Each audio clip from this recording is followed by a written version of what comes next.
Transfer portal be damned. Recruiting is still the lifeblood of college football. We will discuss. And of course, USC has a huge weekend coming up, and Lincoln Riley is making his rounds. And we will hear what the head coach has had to say about the state of the program and the 2024 season in the Big Ten.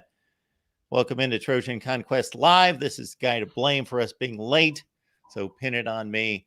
And we will get it revved up and try to make it worth your while. These two will, that's for sure, in the next 45, 50 minutes or so. Appreciate you being here at the Voice of College Football. We do this each and every Monday night, 8 p.m. Pacific time. Matt Zemek and Tim Prangley, Trojans Wire, for both. And of course, we enjoy having them here running our channel at the Voice of College Football. Matt, Tim, how you guys doing? Another great day. If we don't flood, listen, if I don't flood away, apparently in California, we don't understand how to handle this water. So again, we're flooding in California again, but so far so good. I just heard about that today. I didn't hear details. I just heard 12, 14-inch figures.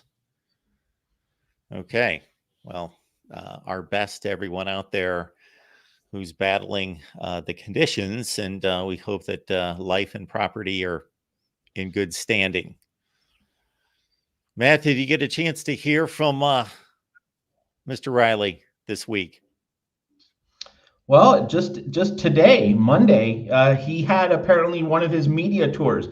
Let's remember, just for some context here, that when Lincoln Riley took over at USC, like he did this big tour where he talked to Pete Thamel and he talked to, big shot local journalists, and he'd kind of just go from one outlet to another. I think, Graham Bensinger, like he would just go from one interviewer personality to another. Like he seems to do this in like a band or a series of media hits. So like apparently he's doing another media tour. Like he's just making the rounds. So I have today Pat McAfee, Jim Rome, Rich Eisen. So I don't know if there are others, but at least those three, talk to all three of them. And so like there apparently was a felt need for Lincoln Riley to get out in front, get some publicity for what he's doing for this defensive coaching staff, for Eric Henderson in particular.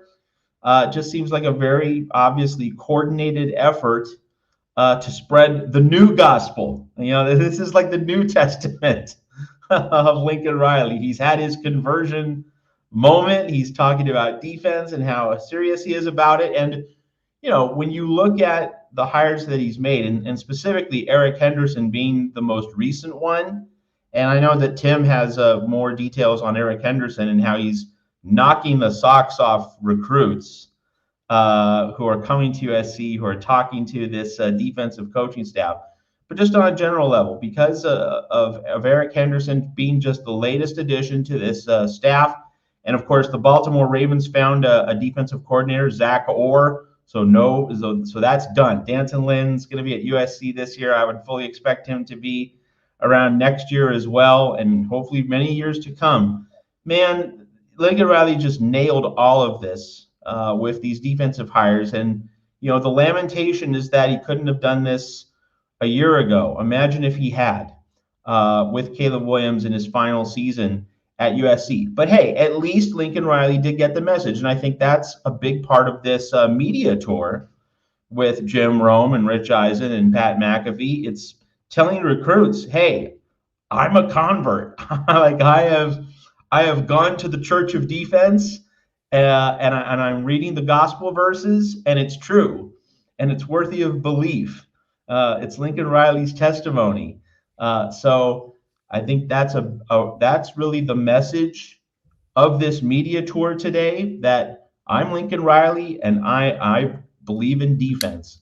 That's really seems to be the general overarching theme.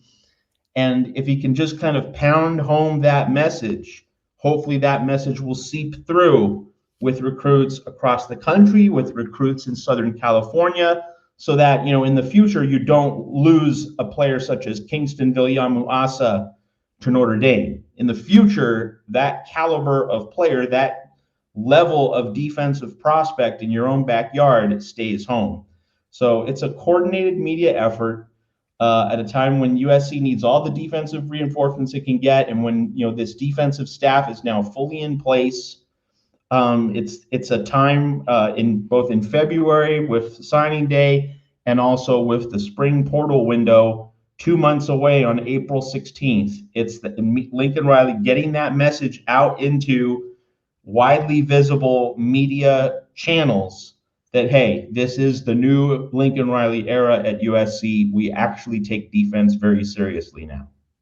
And it was really good. I mean, Pat McAfee kind of had him on a platter, because he went right at him. He's like, hey, yeah, the narrative is but the defense.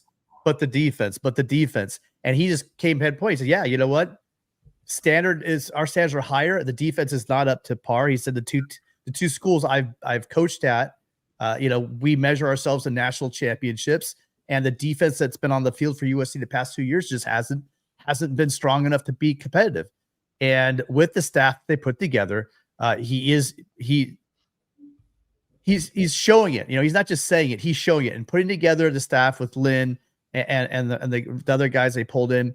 It's making waves with the recruits, and you can see it. Henderson, Coach Henney, he's been all over it. All these kids. I mean, I can go on and on about all the number of interviews you've seen with these younger guys talking about. I remember hearing whenever they talk about USC, they talk about the education, how great it is, sunny California, blah blah. They never used to talk about the coaches.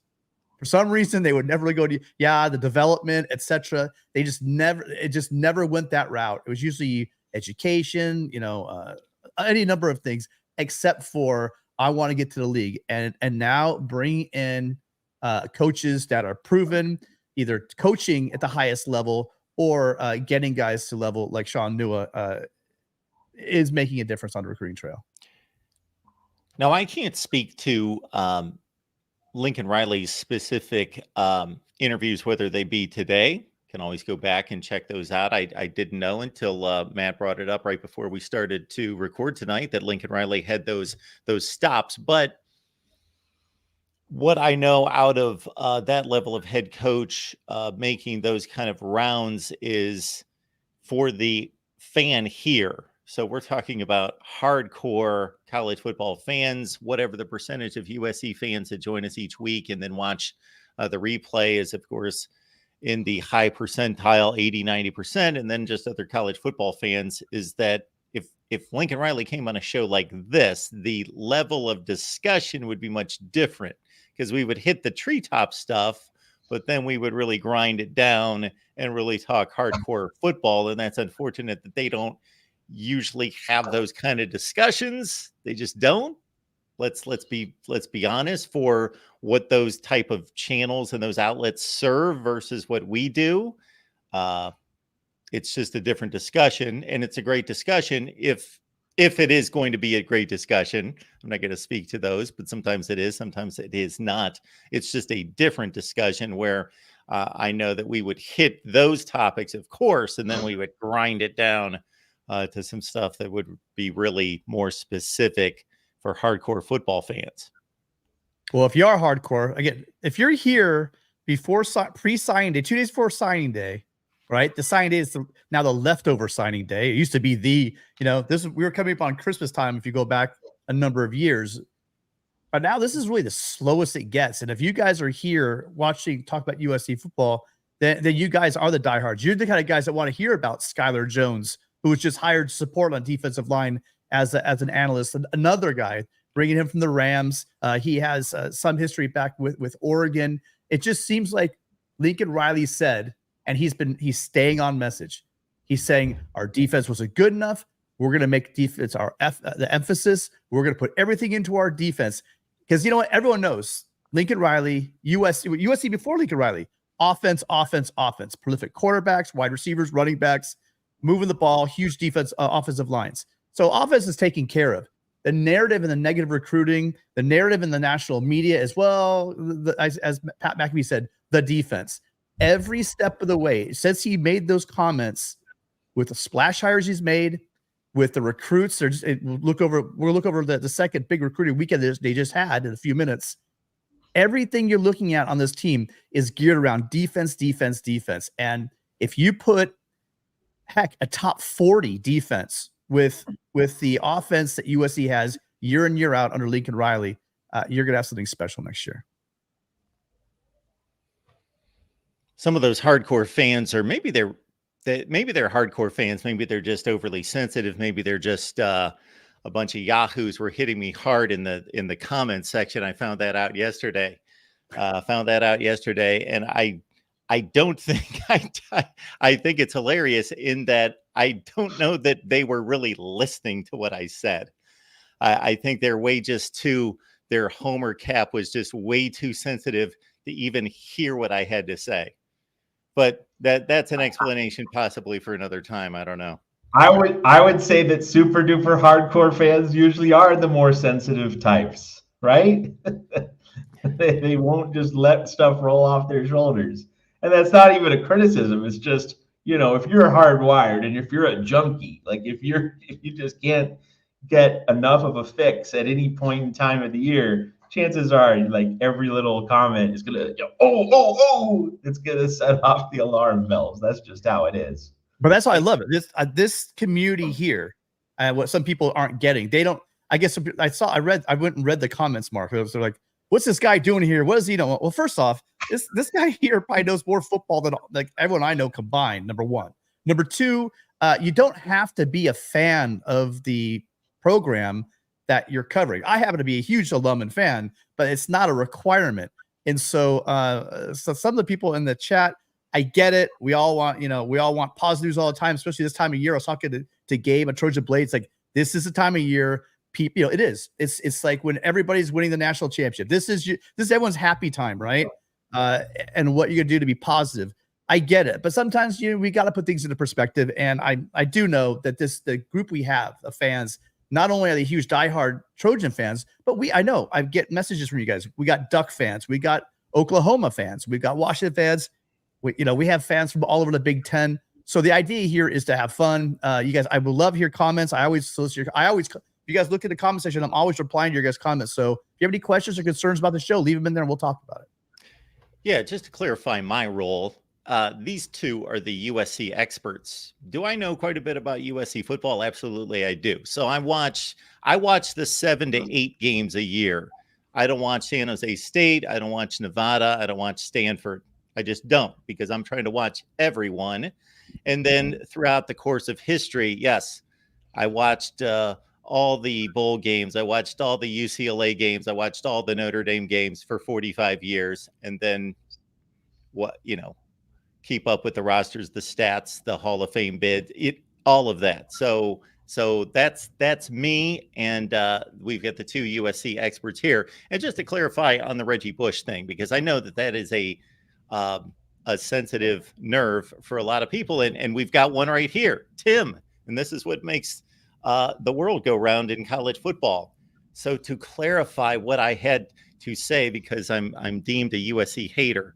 First of all, I am not a USC hater. I'm also not a USC lover. I don't care if they win from week to week. I could care less. If you ask me right now, would I rather see USC win the national championship or UCLA win the national championship? I'm sorry. Doesn't matter. I think UCLA would be a funnier story. That would have more of a cachet to it as a unique story. How did this possibly happen this year that UCLA won the national championship? But I'm not a USC hater. I don't care. Now, do I care about college football? Yes, I care about college football. And maybe I should rephrase my statement concerning Reggie Bush. I was looking for information. I presented that as that's been 20 years ago. I don't remember.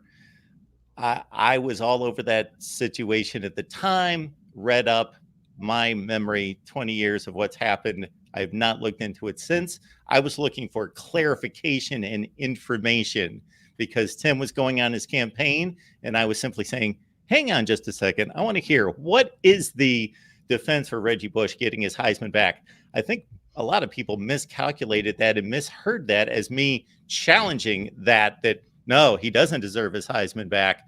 No, that was not my stance. My clarify again for me, what is his case, and give me some clarification. That's what it was. And we're doing that soon. Once we get through signing day, maybe so this is we're gonna. I promise you, we're Reggie will have his day in court, if not only just here on this set, because I followed it very closely back then. I've never let go of it. You guys, any long-term fans of this channel and show, you know I've been banging on the drum even before we started seeing them pop up all over Southern California, the billboards. I was the one saying, give him back his trophy, give back his trophy. We're doing a little bit on this show, as a matter of fact, way back at the beginning of the year. So you just know it is a passion of mine. I think it's complete crap that he doesn't have his trophy. We'll get into that later on a later episode. But Sheldon, thank you so much for a $10 super chat. Fight on from Louisiana. Do you guys think we will get some of these big guys from the South since we got Coach Henne? Well, interesting you say that, because this weekend, a couple of weeks ago we talked about it, but this weekend we did get some of those guys coming through. If you look at this is a great list that On3 put together. A nice little graphic for you. But you have Dalen McCutcheon from Texas. He's a receiver. But then start looking at the beef. Brandon Brown was a guy I talked about a couple weeks ago when one of the first guys that Coach Henderson went to go see. Coach Henne goes in there. He's a commit to Texas. After leaving that in-home visit, it was when Brandon Brown booked a visit to come out to visit USC. He came out and had an absolute great time. So if you're wondering, is Coach Henne going to have some traction here? He's starting right away, and he's doing a great job with it. Jared Smith is, I believe he's the #1 edge rusher in the country. Someone could correct me if I'm wrong on that. But you're probably talking. Correct. So he's most likely going to be if you're a top edge rusher, you're going to be a 5-star. And you look down the list. You got Woodfork. He's also a nationally ranked top 60 edge rusher. Then you get linebackers, a ton of linebackers. Entz must be putting in some serious work, because no McHale, everyone in the world wants this kid. He's the one pictured right here, number 3. He will not be wearing Carson Palmer's jersey. However, I could see a 55 on this kid if he gets it together right. And then Madden Faraimo, I'm sorry if I'm pronouncing the name incorrectly, and Marco Jones, just linebackers. Linebacker and defense has just been a message that USC talked about. Again, when Riley went on his little rant regarding the tour he went on, all he talked about was defense. I mean, it was really a big point. Defense, and they kept bringing up, obviously, they're going to talk to him about the offense a little bit, but it was really a message, and he stayed on point about building defense. And if you look at it, this staff is going hard against the top players in the country. I don't think we're going to get shut out like we did in California last year. Let's put it that way. One thing to note about Jared Smith, the #1 edge rusher in the 2025 class, Steve Wiltfong, the national recruiting expert for 247, says that Smith was reportedly, quote, blown away by Eric Henderson's knowledge of the game. So Eric Henderson made a huge impact on Jared Smith. And so it goes right into Sheldon's super chat question. Do you think we'll get some of these big guys from the South? Because Jared Smith's from Alabama, state of Alabama. So it certainly seems that, Eric Henderson, he's going to land some big time recruits before too long. It might be too late for the 2024 cycle. We'll have to wait and see. Obviously, the USC would love to pick up, an elite pass rusher and defensive lineman in the spring portal window. But as far as just straight recruiting goes, hard to think that Eric Henderson won't land some really big fish from the South in the coming cycle. I was seeing Adam in the chat saying, who's that pretty boy? We don't need that. Adam, don't judge a book by its cover, man. I just care about what a guy does between the painted lines. And he can look like an ogre. He can look like a GQ model. I don't care, as long as he makes plays and stays out of trouble off the field. That's what matters. Well, and talking about Smith in that Wiltfong 247 Sports article, this is my favorite quote, right? Just the defense they run, the whole new staff coming in, Coach Henne, that's how he pronounces it, from the NFL. He knows ball, and learning from him this weekend. He's coached guys like Aaron Donald and those caliber guys who wouldn't want to be a part of it? Again, you're getting a little piece of the message that they're giving to these kids. They are selling, hey, look, you want to come and play for us. I've developed, we didn't develop Aaron Donald, but Aaron Donald was a guy that he coached. And quite frankly, Aaron Donald speaks highly of him. So when you notice when he first got hired, he took that one selfie of him and Aaron Donald and posted that right on his Twitter. So he said that they're very high on the list. I mean, obviously you're gonna be battling this kid. Obviously you're looking at probably Georgia, right? In the South, there's gonna be lots of guys hitting it, but there's gonna be a great impression being made. And again, it's just star power of the coaching staff. We have not heard that. Usually we used to get coaches that were kind of leftovers. Now we have coaches on defense that are highly sought after, and quite frankly, may not be with USC very long, but I hope before they do head off to greener pastures, promotions and NFL, that they get this defense running like the way it should. He was giving me kind of a Troy Polamalu vibe there, who obviously did the shampoo commercial. So you can cover both ends of the spectrum there, Adam and others. And I know Adam's just having a good time with that. We have a couple more. Speaking of Adam, so this is for Matt. The key to our defense. What type of defensive scheme do you think will give us the best chance to be successful and, most importantly, to stop the run? Yeah, so good question, Adam. And I think, at this point in February, haven't had spring ball yet. And we're a long way away from August training camp. And then, of course, the Vegas opener against Brian Kelly and LSU. We're at a point where, we're coming off the Alex Grinch nightmare. And Adam, along with a lot of the other people in the chat, that the main problem with Alex Grinch, purely from a schematic standpoint, was that it was too complicated. That there was too much built into the scheme, and that created the confusion.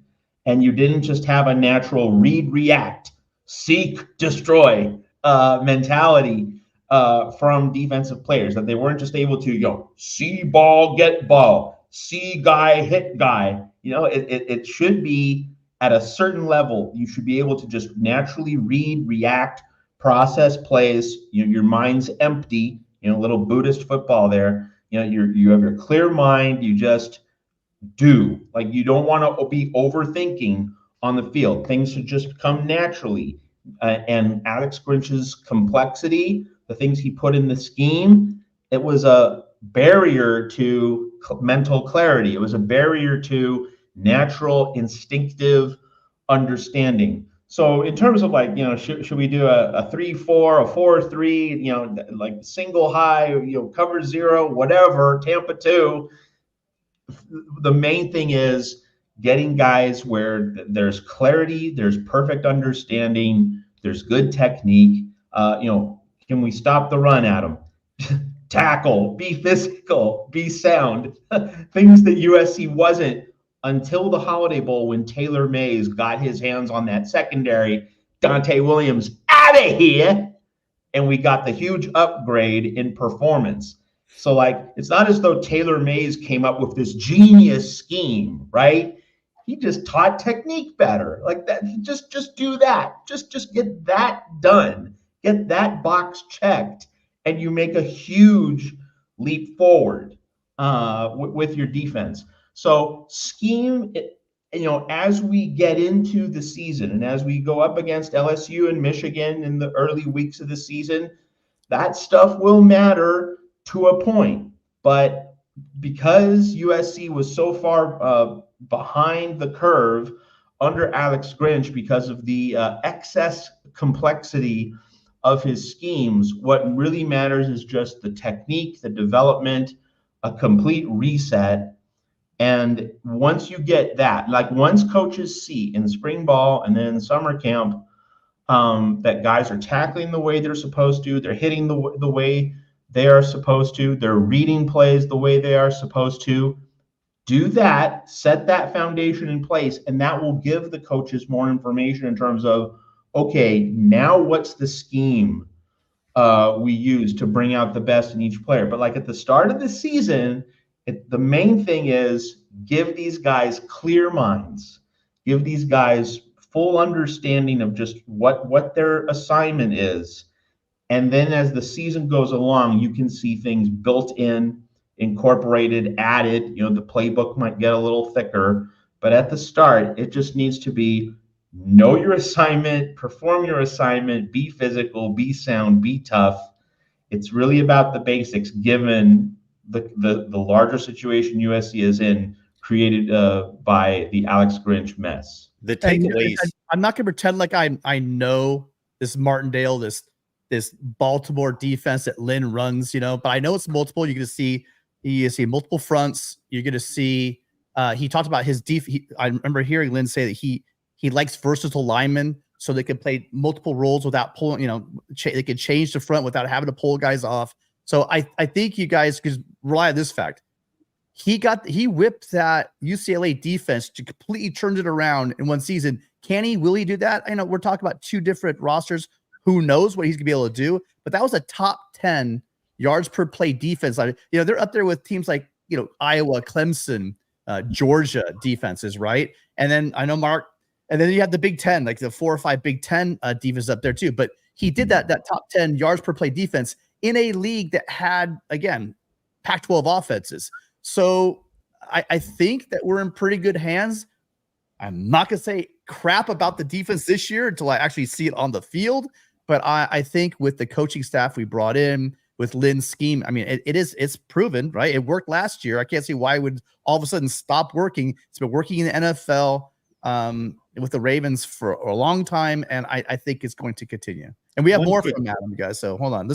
We're getting these stacked up super chats. We appreciate all you guys. Okay, one quick caveat to the schedule, real quick, Tim, is no Washington, no Oregon on the UCLA schedule. So they did miss the 2 top offenses in the Pac-12. So they missed the cream of the crop. But yes, it was a great UCLA defense. No question about that.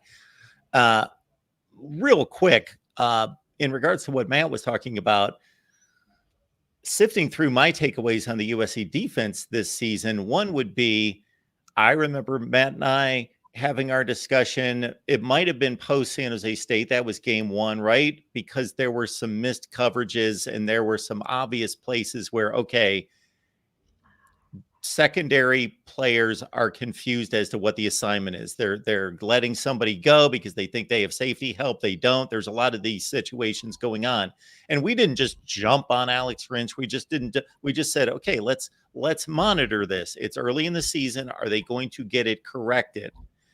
The Arizona game, in that they could seem not to stop the same play over and over and over and over. When you have a defense that's not able to adjust to the 1 or 2 looks that's killing them, that should be an adjustment that's made within the game. And then the run fits, in particular against Washington, were just atrocious. And sure, Joe Moore award-winning offensive line, absolutely. But Washington ran it on the USC like nobody else that they faced the entire season. And that didn't get corrected the entire game.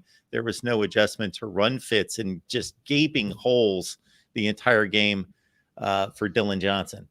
Well, I got to put hold on, Mark. So you said that you're right. So going back, so let's go all the way back. Going back to that UCLA defense. No, they didn't play Oregon. No, they didn't play Washington, but they played a top 20 yards per play in Oregon State. They played USC and they played Arizona, who was a top 13. Sure. So, I mean, it wasn't like they were padding their stats. That's 3 legitimate top 20 offenses that they faced in the season. Not at all. Yeah. But they didn't play a legitimate non-conference game. And they didn't play Oregon and Washington. You're not making any fans in this room now, Mark. And they played Boise State in the bowl game. I'm just countering the argument. That's what we do here at the Voice of College Football. We bring balance to the discussion and we push back if we see an opportunity to push back. I'm not saying UCLA did not have a fine defense. Absolutely they did. I'm not saying that their schedule wasn't legitimate. We could go through all sorts of Power 5 schedules that were better and worse. However, they did not play the 2 juggernaut offenses in the conference. They did not play a legitimate non-conference game. They did not play a Power 5 bowl game. Well, technically, USC had a better offense yards-wise than Washington. So I guess they played one of the 2. But they didn't Anyways, play okay. the other two, So- Oregon and Washington. Yeah. And they played Utah without Cam Rising. So, but but here's the counterbalance that I would make in terms of the argument, because like I think Mark makes the right, skeptical case, or maybe not so much even skeptical as just let's not give him too much credit for what UCLA did relative to the competition. The counter to that very reasonable point is that UCLA's offense wasn't very good. UCLA's offense was leaving that defense out to dry, was leaving it exposed, spending a lot more time on the field. Imagine if you had DTR, Dorian Thompson Robinson, you had that 2022 UCLA offense with this defense. Well, that would have been really scary. But instead, you had a well below average offense. That defense was exposed. What that defense did, in spite of being exposed and overextended a lot of the time, that's definitely a reason to really trust what D'Anton Lynn is doing. So I think that's the right counterbalance to Mark's very good, very informed point about the quality of UCLA's competition. The points per game average takes a bit of a hit when your quarterback is throwing pick sixes, 3 consecutive weeks? It was that pick six against Utah because the defense, well, I mean, granted, it was a very shaky offense at that point for Utah. But they were able to almost shut them out. If it weren't for that interception by Moore, they probably win that game. But yeah. So yeah, again, I'm not saying, which we talk all the time, this is not the 85 Bears last year, but it was a crap defense the year before in turmoil that, it had a sick coach who ended up dying during the season. So they had a backup come in. So the UCLA defense was kind of a mess. But the point is he didn't even come in like in the wintertime. He came in the spring and whipped that thing together, got a defense on the field that was a legitimate top 10 defense that was in the teams they did play able to hold the yardage down. So anyway, let's move on. Adam's here. Thank you so much for the contribution, Adam. We appreciate you being here and giving us the GQ angle on USC's recruiting targets. Thank you. But Adam here says Ohio State is a disgrace, literally buying players, the paradigm of pay for play. Collectives must be restricted to paying fair market value for services, not $1 million for one autograph. So, Adam, I have no issue with attacking Ohio State if it's warranted, but are we attacking the game or the player? And at this point, the game doesn't have that many rules or conditions to it. So are they just playing the game to the nth degree? Are they doing anything that anyone else is not doing? Well, they are. There's a lot of programs that are following the letter of the law. There are other programs that are kind of pushing boundaries.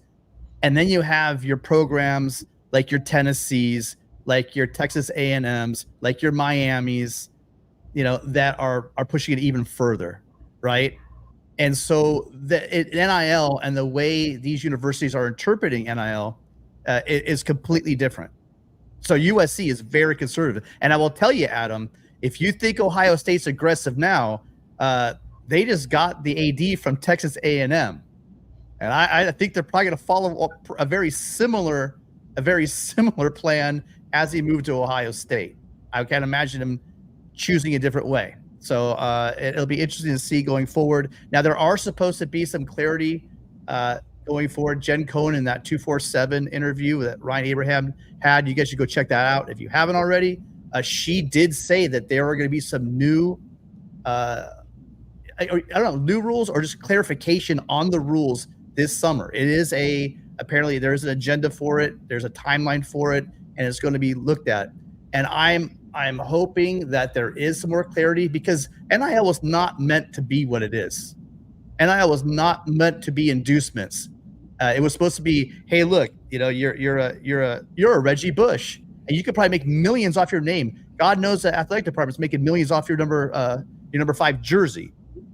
You're allowed to go make some money, which was against the rules back then, which the Supreme Court said is bullshit. You could actually do that. It's totally illegal. So yes, that won't stand up in court if they sue you. So then the NCAA changed it.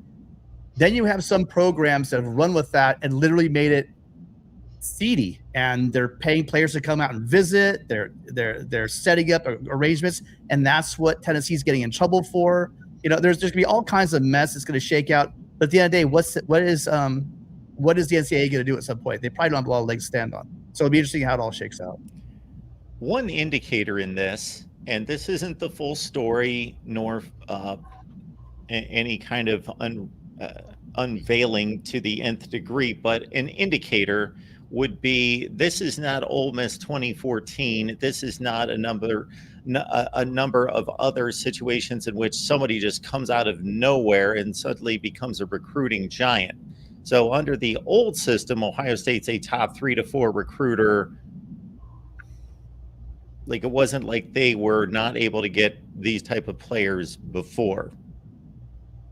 So, yeah, but I'm thinking that some programs, USC, get hammered when they do is quasi pushing the limits. It just seems like USC gets hammered. Look at what's going on.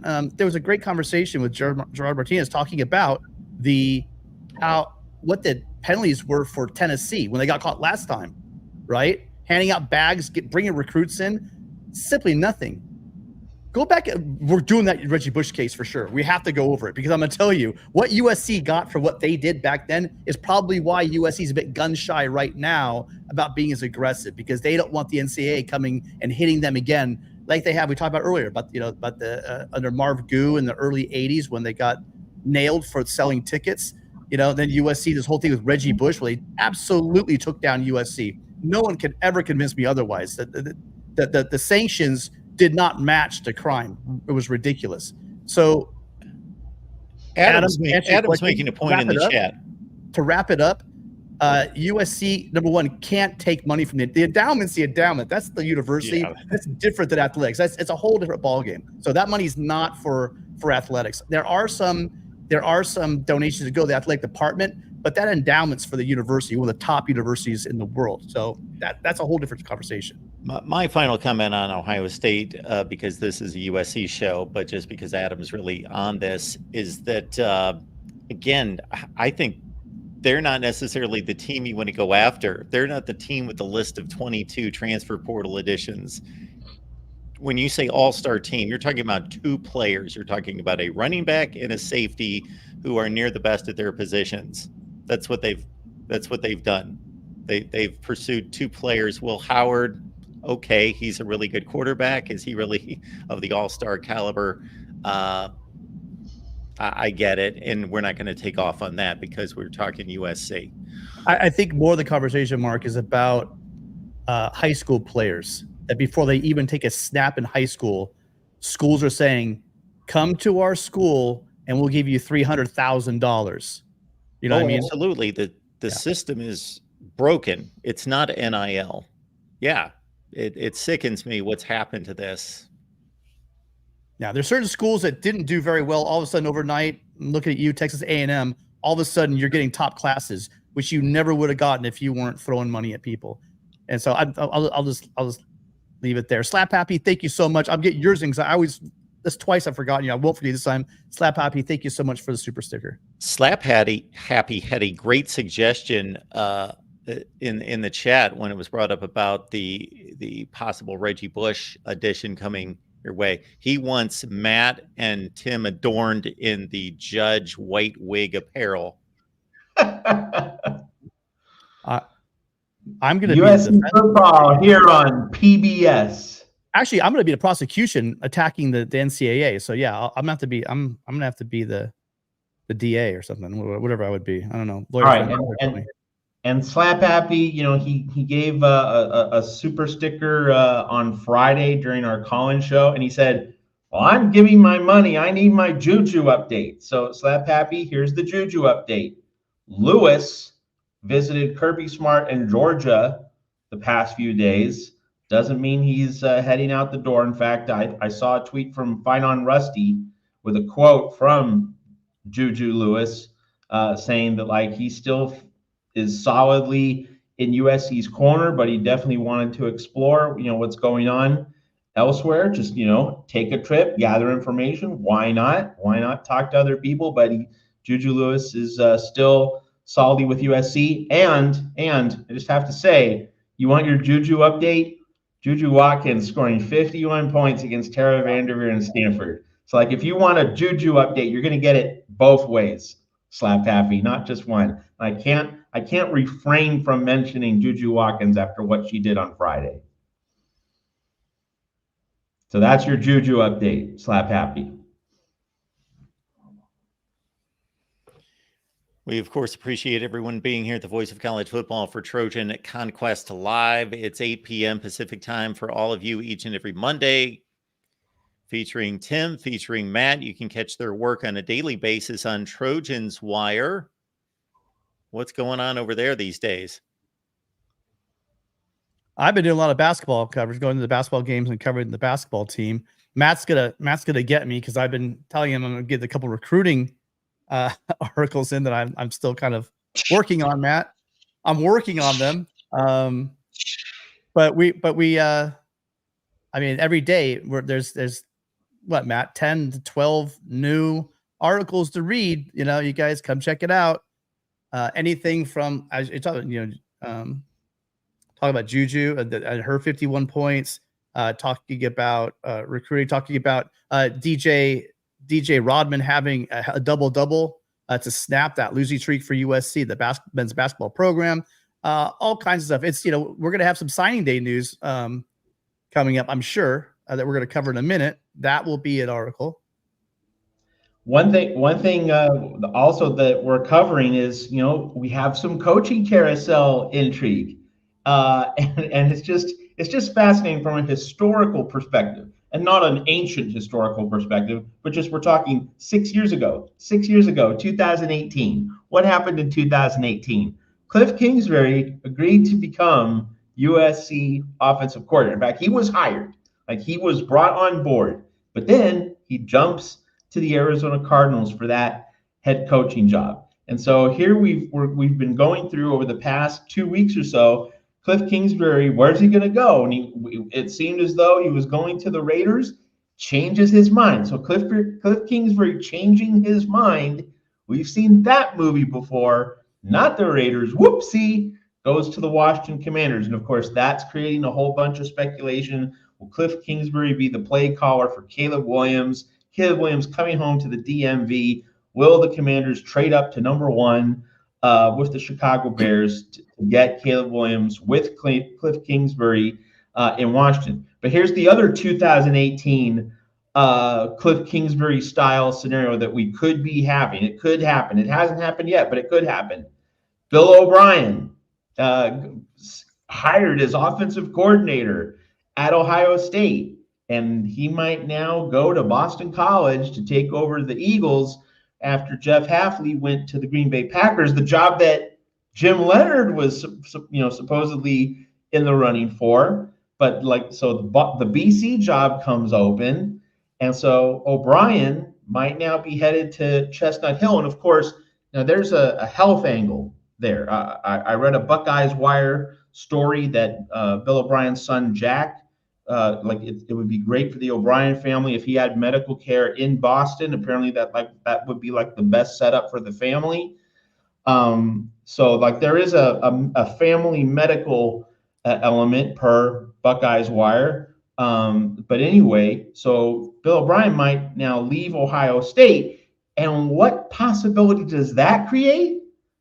All right. Here's the other coaching carousel domino that might still fall.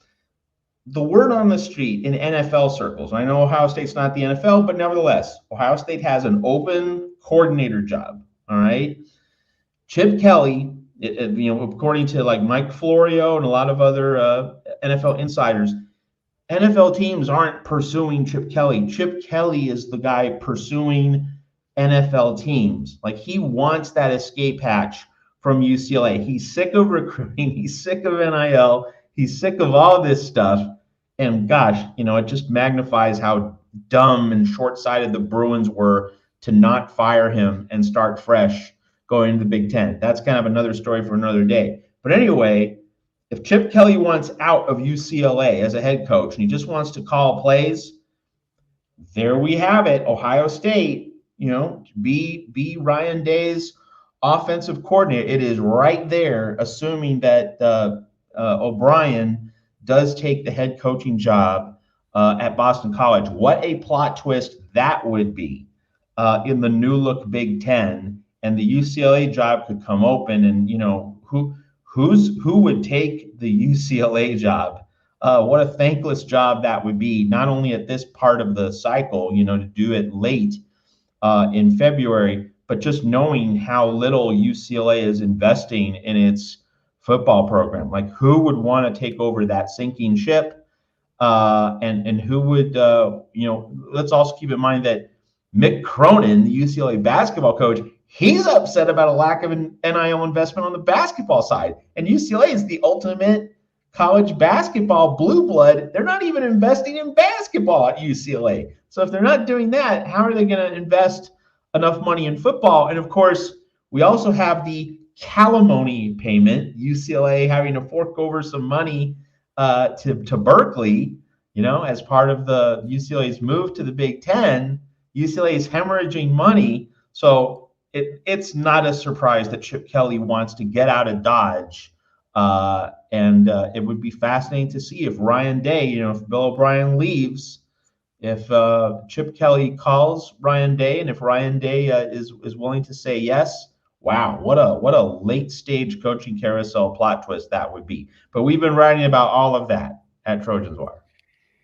Yeah, the possible trajectory here for UCLA football, and I had recent conversations with a couple guys that know Chip Kelly rather well, albeit from a hand's length distance. Our buddy Tony Siracusa, who covered UCLA football for years and knows Chip Kelly, and also Ryan Winter, who of course knows him from the days at Oregon. And just saying, okay, we are hearing reports that Chip Kelly is reaching out to the NFL. The level of investment in his own program at this point, now that the coaching carousel season should be winding to a close, and that he could put this university and football program in a bad spot. And even if he's not able to land the job that he wants, just how much can we really trust that he's fully invested at the degree that you have to be to win at any major conference? But with this transition to the Big Ten, along with three other mega giants from the Pac-12, and now having to meet a group of mega giants from the Big Ten, and them seemingly just being at the end of that string, just being dragged into the Big Ten, it's just, and they lose their defensive genius on that side of the football. It's just, they don't look to be, they lose their future quarterback to Oregon. It's just not looking good at UCLA. They've had a bad offseason. Well, you know what looks worse, Mark? Not making it into the Big Ten. That would have looked a lot worse. So I agree, they're probably gonna limp in, but UCLA is gonna, it's not like the Big Ten is 14 world beaters, so they'll make their mark in there. And if they can turn around the right coach, and who knows, maybe a couple years down the road, they start paying players. It's all, maybe Chip Kelly be excited and revitalized because he doesn't have to recruit, right? They'll just buy everybody like all some of these other programs are doing, just goes to the highest bidder.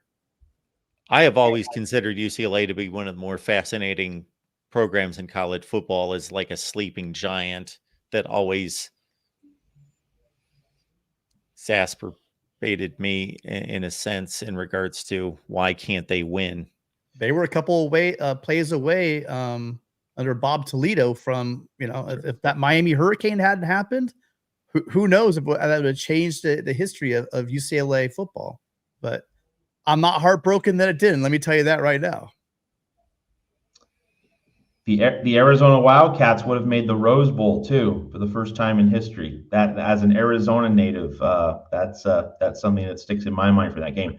I would just say, if you're UCLA, here, word of advice for AD Martin Jarmond, UCLA, remember, put tarps over like 24,000 seats in the Rose Bowl for the 2022 game against USC in Pasadena, because it would rather not let USC fans in the stadium than sell, 24,000, however many tickets it actually was. So memo to Martin Jarmond and the UCLA athletic department: you need to take the tarps off for every game this season, even if that means all these Big Ten fan bases. And of course, USC is now a Big Ten fan base in football. It's weird to say, but it's true.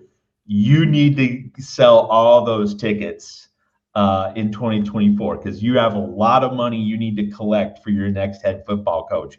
It might not be this year, but if it's not this year, it's going to be next year. Because the Chip Kelly's not long for UCLA. Even if he sticks around, I think he wants out.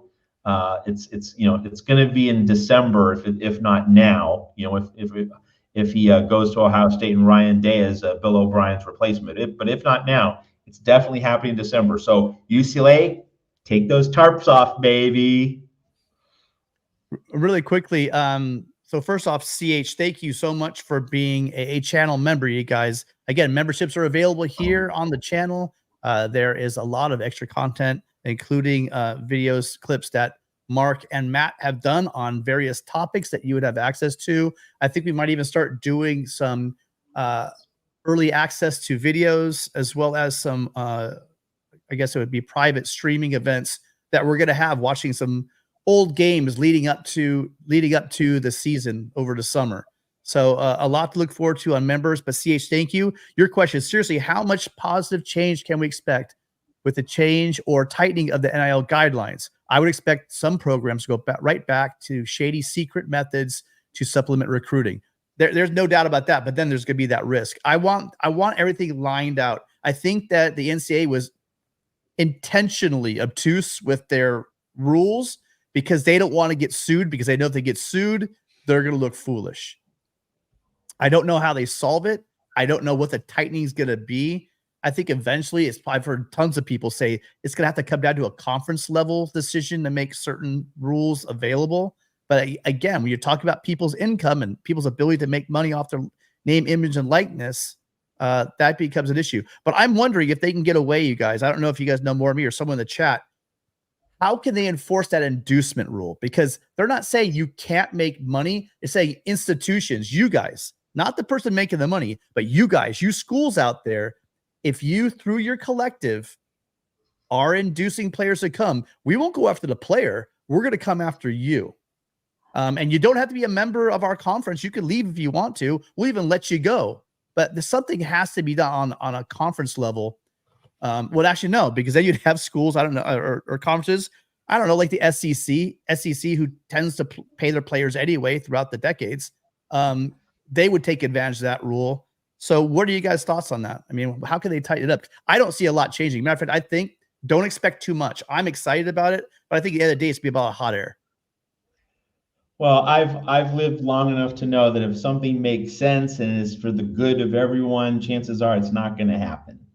It's not just the story of college football. It's really the story of larger bureaucracies and governments, organizations. So, yeah, I'm not expecting reform. But in terms of, what should be done, I mean, come on. There are some obvious things that should have happened a long time ago in terms of the organization, the structuring of college sports. One is you separate football from the other sports because of Title IX. Everything else, like football, should be managed differently because it is such a unique sport and it is by far the biggest revenue driver. It should be separated from the other sports. You can think of some other real common sense, obvious, slam dunk solutions in terms of how things should be regulated. And so with NIL, there should be incentives based on games that you play, production that you make. There should be an reward for performance and for achievement.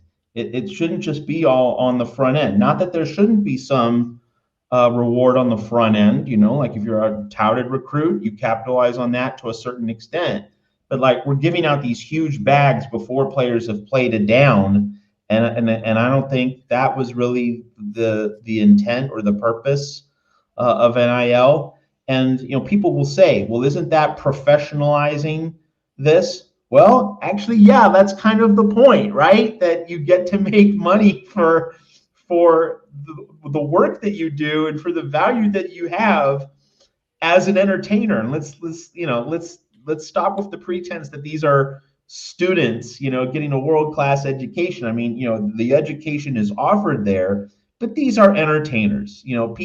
Hundreds of thousands of people, 90,000 people pay for a ticket to watch these people play on national television for all that television money on fall Saturdays. These people are entertainers. So yeah, like the idea that you get paid for performance, for achievement, for starting games, for making big plays, like it should be such an incentive-based thing. And if it's an incentive-based thing, you can say, well, okay, this guy earned it. This guy's, deserves this level of money. But right now, there's nothing. So, anyway, there are so many common sense things that should have happened in college sports. I mean, we can make a really long laundry list about it, but those reforms have not happened.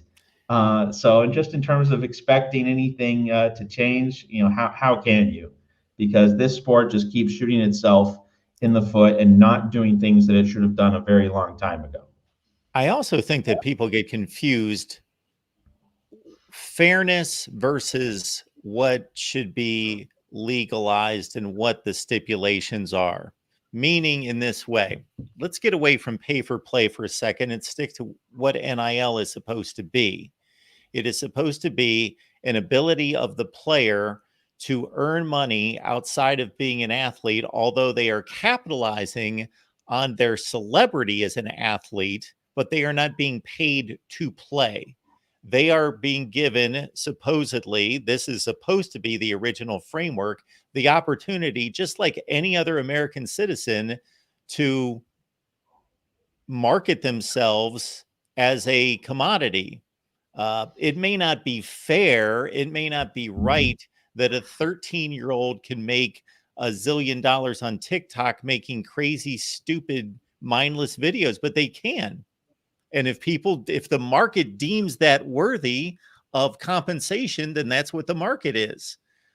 In this same way, if you go back to the original NIL model, and what it should be is that these athletes gain a level of celebrity, whether that's gained legitimately on the field in college or it was gained as a celebrity in high school and as a touted prospect that provides them with the open market to strike deals with what are now collectives, but should be private industry, to say, we deem you worth, you have yet to throw a pass at the University of Florida, but we have deemed you to be worth the investment. Therefore, we are giving you this in NIL money.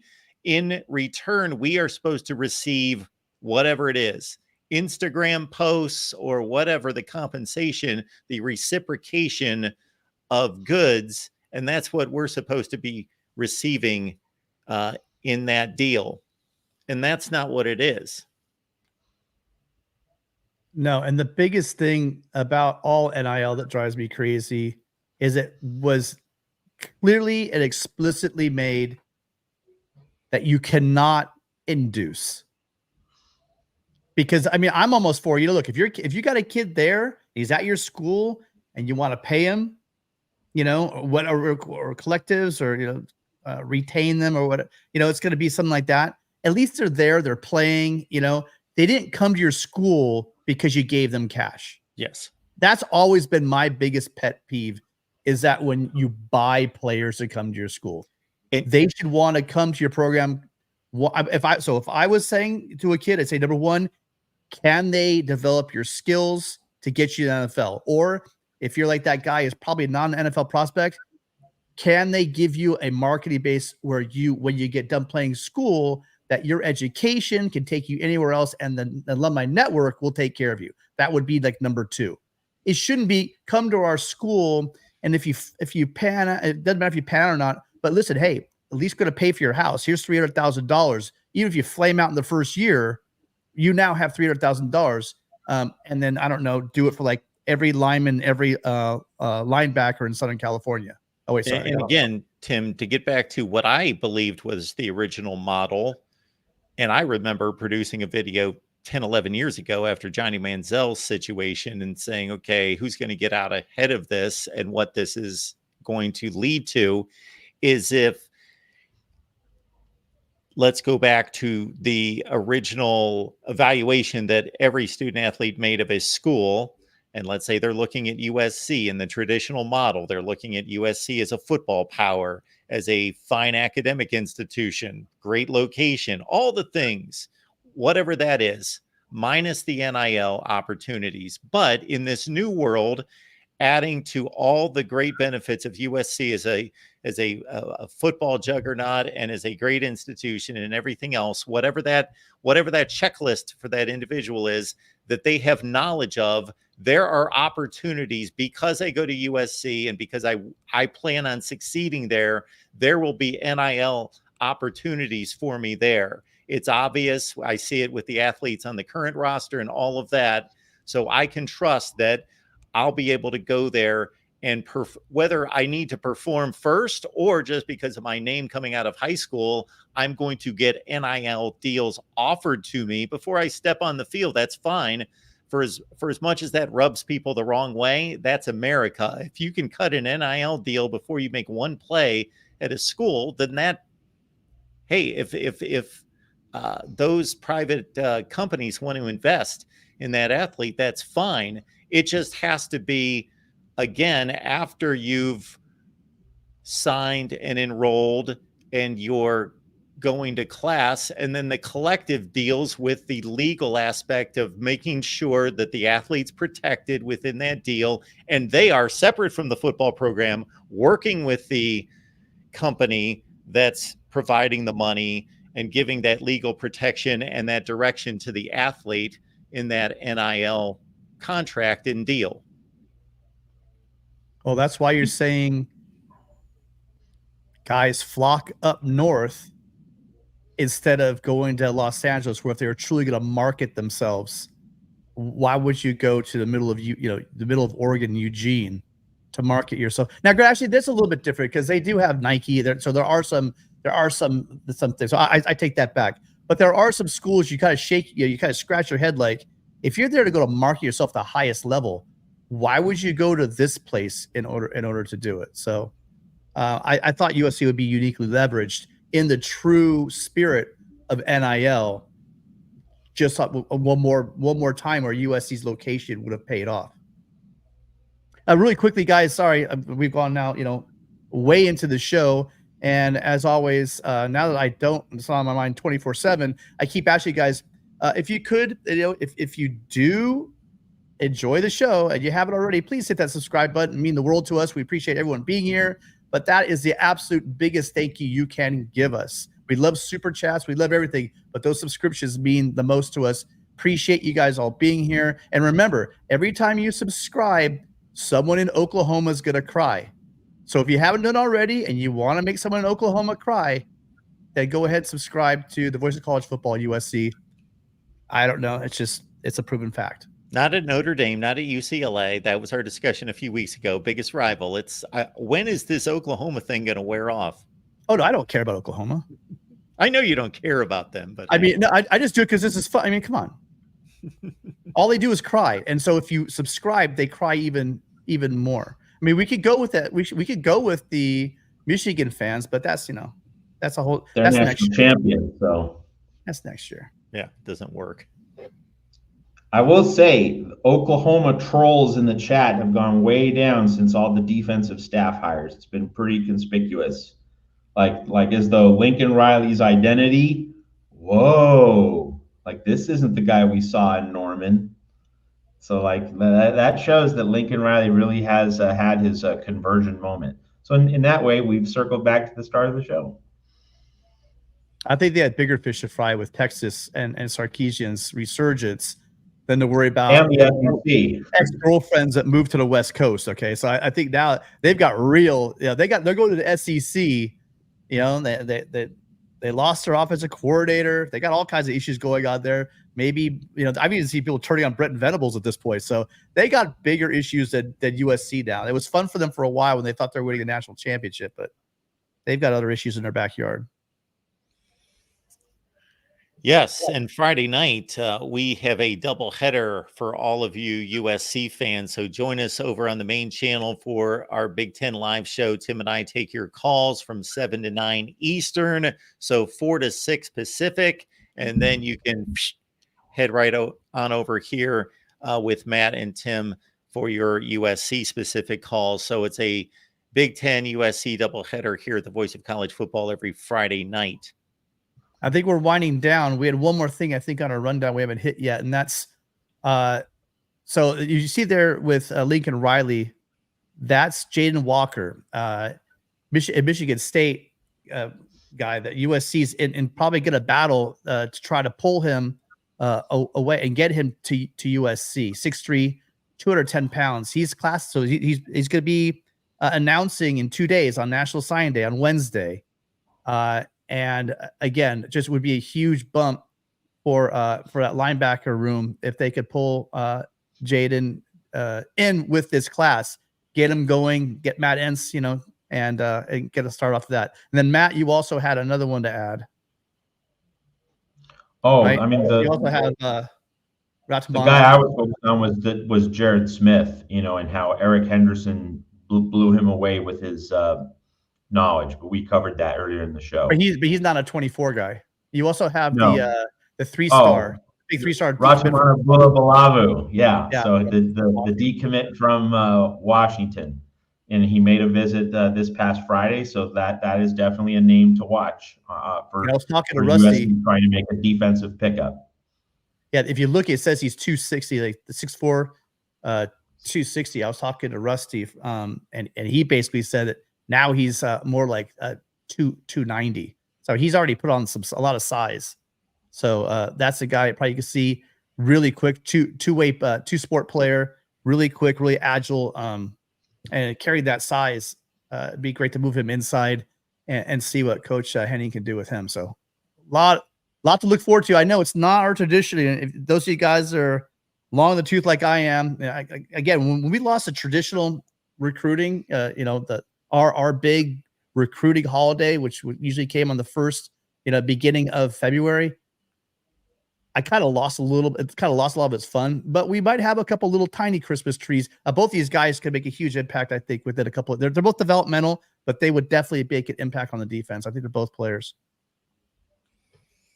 Trojan Conquest Live, everyone. We just wrapped it up for an 88th time, but only because you're here. So thank you so much for your participation, everyone. Hit the like button on the way out. Please subscribe on the way out as well. Join us for our doubleheader on Friday night, Big Ten Live over on the main channel, followed by Matt and Tim with the USC call-in show Friday at 9 Eastern, 6 Pacific. We will see you next time.